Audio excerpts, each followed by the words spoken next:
I mean, really, these damn low down cars.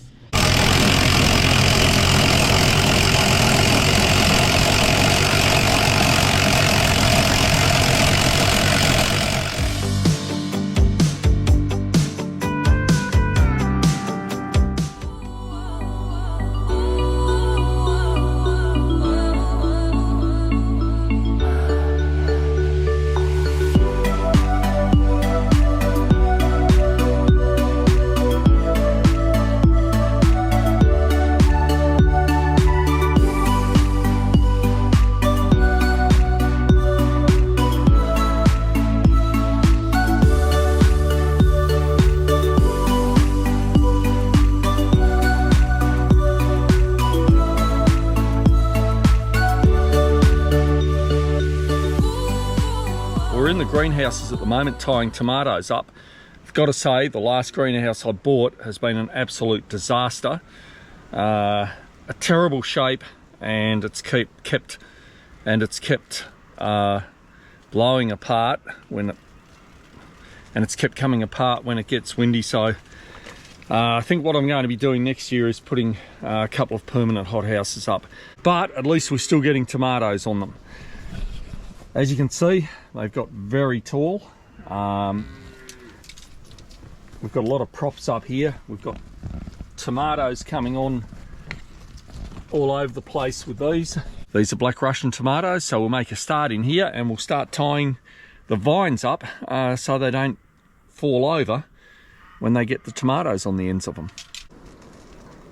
So all we're doing here is putting a bamboo spike in the ground and just tying them up with cable ties, because otherwise, once these start getting tomatoes on them up here, they're just going to fall over and break the tomato vine.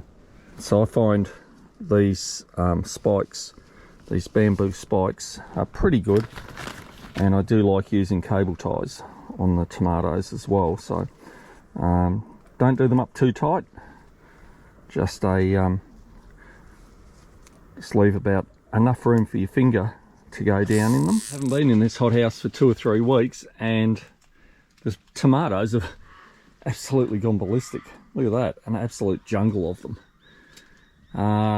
So I don't know about tying them up. I don't know what I'm going to do in here.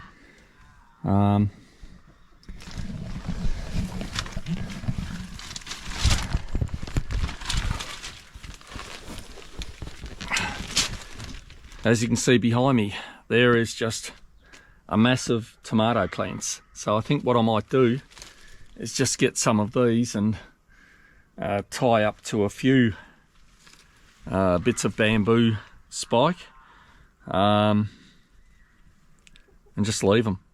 They'll get tomatoes on them. Pick them before they're too big. That's really about all I can do. They are a lot bigger in this hothouse than in the others.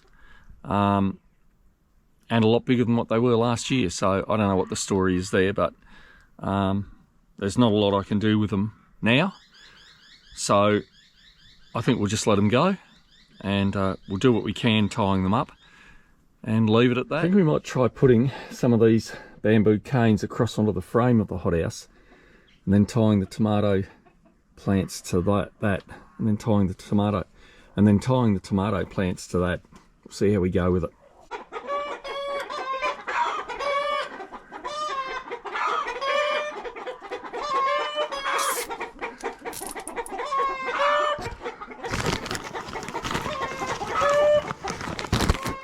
Now, getting over in here past these tomato plants is going to be the problem. I'm over. Just tie that onto there as the chickens go ballistic. And now, what we'll do is tie some of the plants onto that.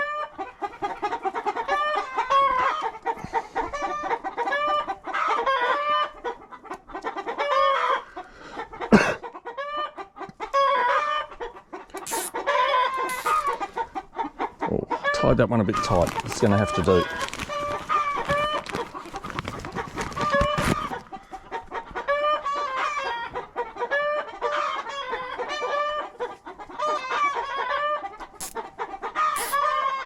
Okay, well I'm out of cable ties, so I'm going to have to go down the road and get some. And some of these tomato plants, or most of them in here, are as tall as what I am. So I'm really going to have to get some more cable ties and tie them up in here a little bit better, either tonight or tomorrow. It's really hot in here. I think we should pull this completely up and tie it up to let a bit more air in. But as you can see in here, even though we're quite overcrowded, we're getting some really nice tomatoes starting to come on here.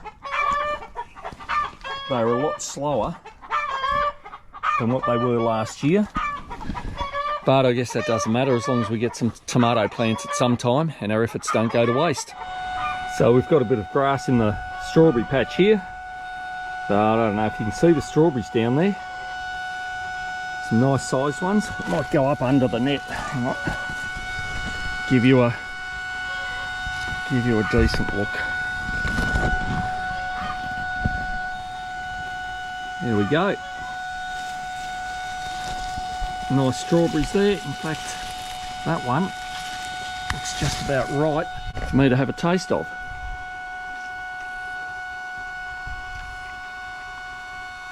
Oh, that is so good. That is so much better than one bought out of a supermarket or out of a store. All these have had on them are water,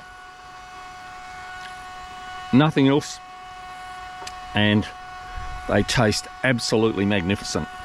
My main aim is for them to produce runners for next year to give us some extra plants. And that's the good thing about strawberries. Like, get yourself a strawberry plant, then the next year you'll have 5, because they produce the runners. You can take them off and replant them. It's the same over here. Look here. Can you see those strawberries down there? In fact, there's another one. And there's another one for me. There's some more down there. Look at that. Let's have a taste of those ones.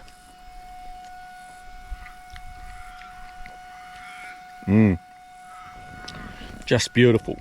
But as I said, this year the aim wasn't to get some nice strawberries. We'll aim for that later in 2024 in springtime.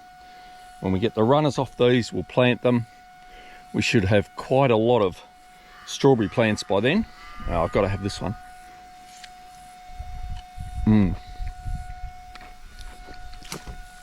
I tell you what, once you start eating the strawberries, it's very, very difficult to stop eating them.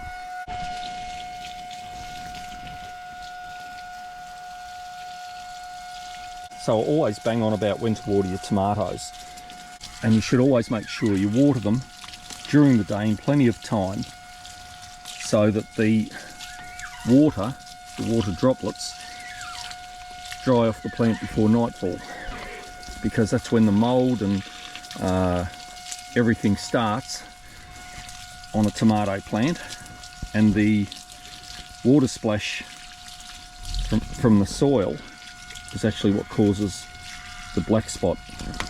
So if you do it so the plant's dry before nightfall, you're not going to have too many problems. So we're going to give these a really decent water today, because it's supposed to be quite warm here today and really hot tomorrow.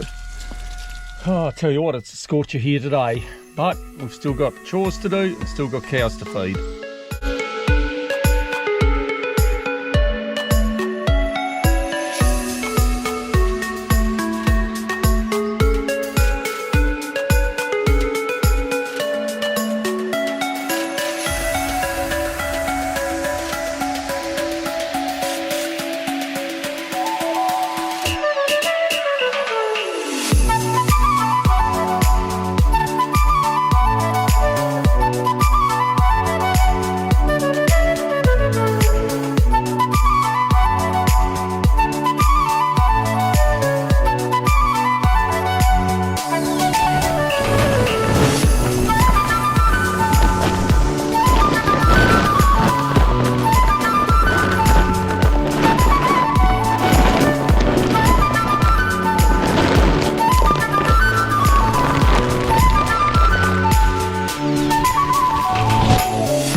Okay, well, summer's really started to hit, so it's taken me a couple of hours to do all the watering this morning to make sure everything and all the livestock has water, which is really important for them. I think it's supposed to be about 31 degrees Celsius, so because of the UV radiation here in Tasmania, it feels a lot more than that. Anyway, we're just packing up here with the water pump and everything. So now we're gonna get in the tractor and head over to the potato area and dig out the last of the seed potatoes that we grew. Could be a bit hard to find because the cows got in there yesterday and ate all the tops off. Yeah, okay, so where are the potato rows? I think what I'm going to have to do is just to try to figure it out where the ridges are and plough down those. I reckon we've got about 10 here, so I reckon we can do it pretty quickly now. Cows have actually done a good job because once the tops are gone, it makes it pretty easy.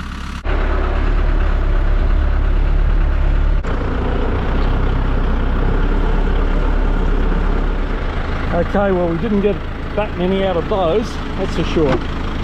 But it wasn't a waste of time. That's still that many that we don't have to buy come springtime. So we'll just put those with the others, stack them up in the bread crates with the others, and wait till they get some shoots on them towards the end of next winter when all the frosts are over, and then we'll stick them in.